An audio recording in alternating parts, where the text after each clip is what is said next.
미중 무역 전쟁 가운데 중국은 한국에 점점 보복의 제스처를 취하고 있는 모습입니다. 미중 간 IRA를 비롯해서 반도체 과학법이 등장하자 한국의 으름장을 놓기 시작한 겁니다. 중국에서는 한국이 미국 말만 듣고 중국에 제대로 반도체를 공급하지 않는 일은 없어야 한다고 합니다. 그러면서 경제계에서는 이제 중국의 보복이 시작된다는 조짐이 나타났다고 전하고 있습니다. 호주에게 경제 보복을 했듯이 한국과 비슷한 차원의 보복을 서서히 준비 중이라는 뜻이기도 하죠. 실제 중국 곳곳에서 한국 관계사들은 이에 대해 중국 해관 총서가 액션에 들어갔다고 말하는데요.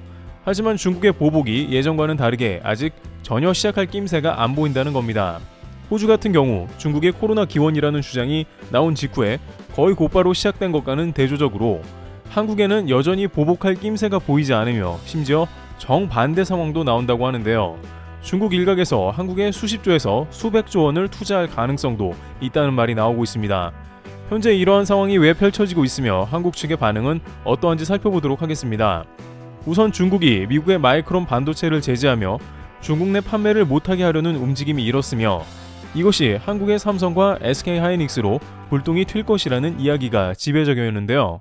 중국이 3등인 마이크론을 강하게 때리며 1, 2등을 긴장시켜 미국 지시를 못 따르게 한다는 의도입니다. 그런데 이러한 홍콩 SMP의 예상대로 정말로 중국은 미국 마이크론 다음에 한국까지 대상을 삼았는데 중국에서 일하고 있는 반도체 업계 등에서는 현재 중국의 해관을 이용하는 방법을 쓰고 있다 전합니다.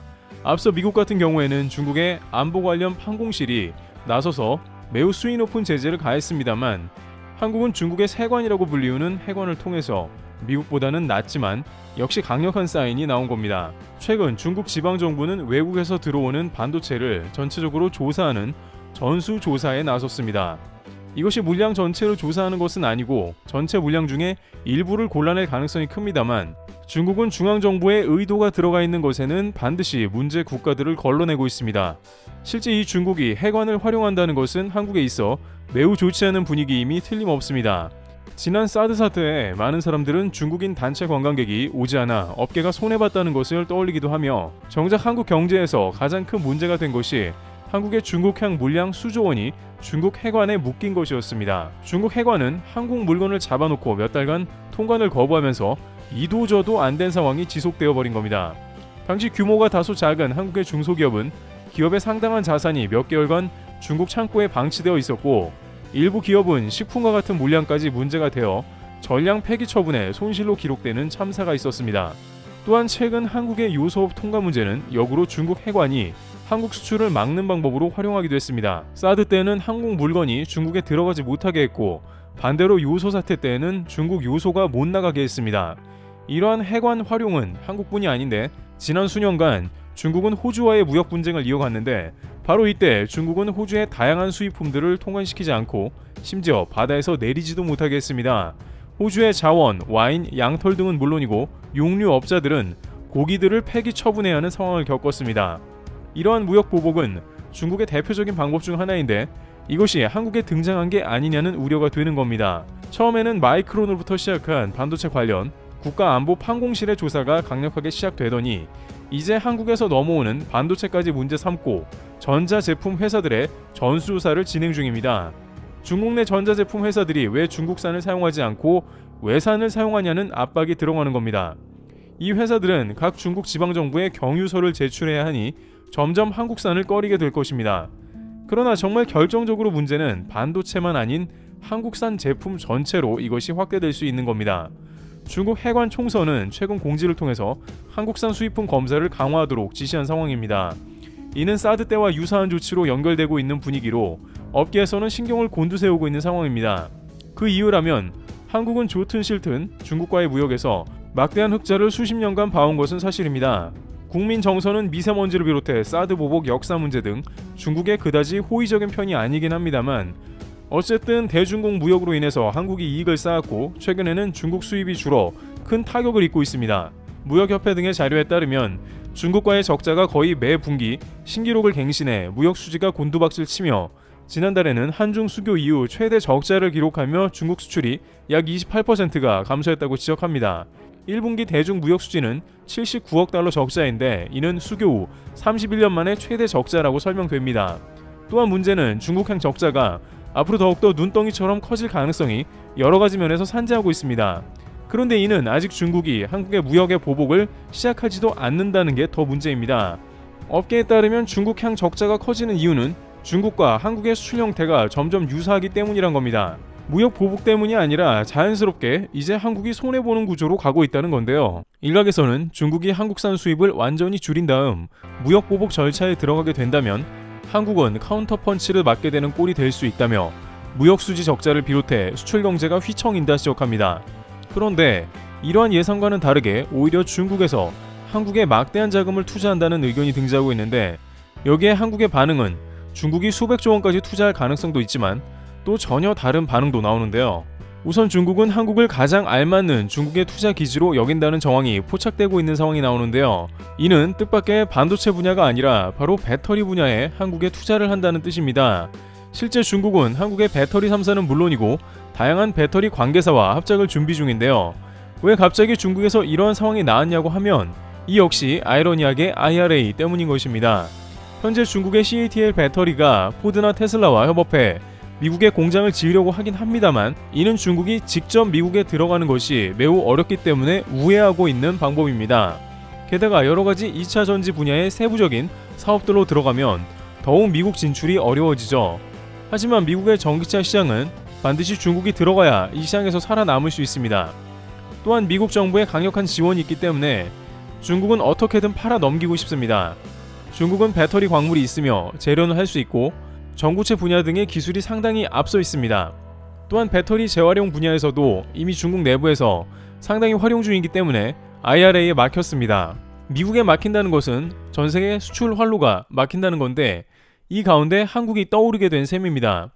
논리는 간단한데 한국은 미국의 IRA에 영향받지 않으니 중국의 전략은 한국을 전진기지로 활용하면서 한국에서 배터리를 만들어 한국산으로 바꾼 다음에 미국으로 수출하자는 전략을 짜고 있는 것입니다. 한국에 한국 법인명으로 회사를 세운 다음 중국에서 재료를 가져와 한국에서 가공하는 방식입니다. 또한 이번 IRA 최종 가드레일 발표 시에 한국산 배터리를 미국이 인정하면서 그러한 맥락이 완성된 겁니다. 실제 중국은 이러한 전략을 활용한 적이 있는데, 광양의 알루미늄 공장을 합작해 진행한다는 전략으로 중국 밍타이그룹은 한국 법인인 광양 알루미늄에서 물량을 생산하고 미국으로 수출하는 것입니다. 미국이 하도 중국산 알루미늄을 제재하고 덤핑 등 각종 제재를 하면서 한국 우회가 나온 것이죠. 중국에서 만들어 파는 게 가장 이득을 많이 보지만 어쩔 수 없이 한국의 수수료를 떼주고라도 하는 겁니다. 지난 2019년 일본 회사들이 일본 정부의 수출 규제 때문에 대거 한국 법인을 확장한 것도 마찬가지입니다. 당시 일본 회사들은 한국의 반도체 주요 물자를 공급하려고 한국 법인을 통해 우회에 들어왔습니다. 그런 식으로 한국이 가장 중요한 반도체나 배터리 클러스터가 되면서 이런 상황이 전개된 것입니다.